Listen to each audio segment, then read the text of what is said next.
मचिया बैठल तू सासु सरबे गुनवाया गर हो। ए सासु मन करे चाउर के चबेनी खाए के, जामल जामल दही खाए के, बैगन के चोखा खाए के हो। मचिया बैठल तू सासु सरबे गुनवाया गर हो।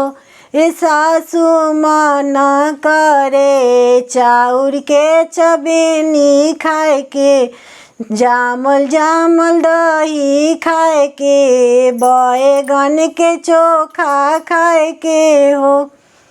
एतना बचन सासु सुनेली सुन हुन पावेली हो।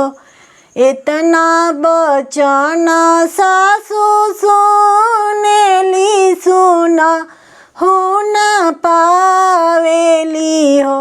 ए सासु कोठिले कोठिले चौरा चढ़ावेली, खुदियो ना देखावेली हो।